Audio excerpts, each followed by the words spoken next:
자, 여러분, 대한민국의 사법 시스템을 시험하는 날이 다가오고 있습니다. 오늘 우리는 대법원의 공식 입장을 통해서 정말 중요한 사실을 하나 알게 됐어요. 바로 이재명 후보의 사법 리스크는 아직 끝난 게 아니라는 사실. 이게 무슨 말인가 싶으신 분들이 있으실 텐데, 조희대 대법원이 법 위에 서려고 하는 자들을 그저 보고만 있지 않겠다라는 신호로서 저는 받아들였거든요. 지금부터 해당 내용이 뭔지 본론 들어가도록 하겠습니다. 근데 그보다 먼저 아주 잠깐 광고 하나 진행할게요. 가정의 달 아직 끝나지 않았죠, 여러분? 지난 명절 때 했던 초특급 이벤트 2+2+1 이벤트가 다시 왔어요. 선착순 100명께만 말이죠. 더산삼류 2박스를 사시면 2박스를 더 드리고, 여기에 제가 추가로 더산삼 기 1박스를 더 얹어드립니다. 아시다시피 더산삼은 강원도 700고지 산에서 자라난 산양산삼을 통으로 열매까지 쥐어짜 액기스로 만든 제품. 이 정말로 좋은 기회 놓치지 마십시오. 한 번에 5상자 가져가세요. 매일 아침 더산삼 앰플 한 병으로 꾸준하게 여러분의 건강을 관리해 보시기 바랍니다. 여러분의 더 강하고 더 건강한 일상을 위한 특별한 솔루션 더산삼, 구매 링크는 영상의 고정 댓글에 있습니다. 꼭 구매 전 상품 평과 평점 보고 구매하세요. 후회하지 않으실 겁니다. 광고 끝. 자, 국민일보 단독 보도에 따르면 대법원 이재명 민주당 대선 후보가 대통령에 당선이 되더라도 그에 대한 재판 중단 여부는 각 재판부가 판단할 몫이라고 밝혔어요. 그리고 우리는 이 말을 절대 흘려들어선 안 되죠. 이 발언이 뜻하는 거, 그동안 정치권 일부에선 이재명 후보가 대통령 당선이 되면 형사 재판들은 당연히 중단되는 거 아니냐라는 분위기를 만들어 왔습니다. 심지어 특정 정치인들은 대통령이 재판을 받는 건 국정 운영을 마비시키는 것이라는 논리를 앞세워서 사실상 재판 회피론까지 주장을 했죠. 하지만 대법원이 여기에 오늘 선을 그은 겁니다. 대법의 요지는 분명합니다. 재판 중단은 자동이 아니다. 대통령이 되더라도 재판부가 판단해서 계속 할 수 있다. 사법부는 정치 외풍에 흔들리지 않겠다. 자, 이건 사법부의 독립을 지키겠다라는 의지이자 정치권의 의도대로 재판이 좌지우지되지 않겠다라는 선포라고 볼 수가 있어요. 그리고 이 말은 곧 이재명 후보의 사법 리스크는 아직 전부 다 꺼지지 않았다라는 의미. 공직선거법 위반을 포함한 정말 많은 혐의들, 이미 법원에 계류 중인 그리고 재판 중인 사안들이 정말로 다수 존재합니다. 당선이 곧 면죄부가 아님을 지금 대법원이 직접 나서서 얘기를 한 거예요. 자, 그런데 이 입장은 최근 민주당 측의 입장과 정면으로 부딪힙니다.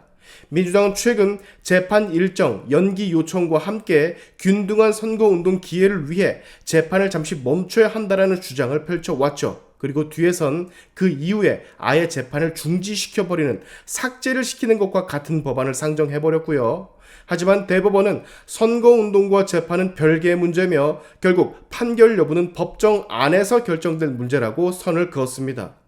사법부와 민주당과의 싸움이 지금 벌어지고 있다는 거예요. 사법은 사법을 지키기 위해, 민주당은 단 한 사람을 지키기 위해. 우리가 이 시점 분명히 인지해야 될 것은 이겁니다. 어떤 정치인이더라도 그가 대통령이 되던 국회의원이 되던 법 앞에서는 모두가 평등해야 한다는 점. 재판은 그 사람의 지위나 명성, 영향력에 따라 달라지는 것이 아닙니다. 그리고 이번 대법원의 입장은 바로 그 헌법적 원칙을 다시금 확인해 준 것이라고 저는 생각을 해요. 이 대법의 발언이 정말 중요한 이유, 지금까지 이재명 후보의 사법 리스크는 정치권에 의해 종종 지나간 일, 정치 보복, 무의미한 공격 등으로 애써 포장되어 왔었습니다. 하지만 지금 대법원이 공식적으로 밝힌 입장은 그 모든 프레임을 전부 다 거부하는 내용이에요. 재판은 살아있다. 누가 뭐래도 판사가 그 재판들을 판단할 것이다라고. 정치권은 효율과 결과만을 따질 수 있습니다. 하지만 사법부는 오직 법리와 증거만을 따집니다. 그래서 이 두 영역이 섞일 수가 없고 섞여서도 안 된다라 말하는 거예요. 그런데 지금 자꾸 정치권은 사법부를 정치 프레임 속에 끌어들이려고 하고 있습니다. 이번 대법원의 입장은 그 경계선을 확실히 다시 그어주는 행위라고 저는 보여져요. 이번 상황은 단지 한 정치인의 재판만은 아닐 겁니다. 이건 대한민국의 헌정 질서와 법치주의가 권력과 충돌을 했을 때 어떤 선택을 하느냐의 문제예요. 그리고 대법원은 법치주의를 택했죠.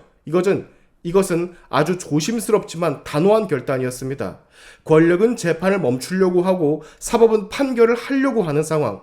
대통령이 된다고 재판 전부 다 끝나는 나라가 있다면 그 나라는 법치주의 국가가 아니라고 생각을 합니다. 법과 지위는 무관하니까요. 우리가 여러분 잊지 말아야 될 사실, 현재 주요 후보 중 형사 재판을 받고 있는 사람은 단 한 사람, 그게 누구인지 국민들은 다 알고 있습니다. 그리고 그 재판들은 아직 끝나지 않았다라고 오늘 대법에서 밝혔어요. 자, 우리는 여러분 지금 선거와 재판이 겹친 아주 복잡한 상황을 맞이하고 있습니다. 어떤 진영이든 어떤 후보든 정치적인 목적 때문에 재판을 흔들려고 하는 시도는 결코 정당화가 될 수 없어요. 법은 공정해야 되고 판사는 독립적이어야 하며 국민들은 이것이 맞다라는 걸 정확하게 인지해야 됩니다. 그리고 오늘 대법원은 그 원칙을 조용하지만 단호하게 다시 세웠죠. 저는 이 대법의 결정을 존중합니다. 오늘의 샤인튜브 여기까지 하겠습니다. 여러분의 영상 공유는 세상 밝히는 힘이 되니까 꼭 공유 부탁드리면서 지금까지 영상이 좋으셨다면 구독과 좋아요 그리고 알림 설정까지 꼭 한 번씩 눌러주시면 감사하겠습니다. 다음에 봅시다.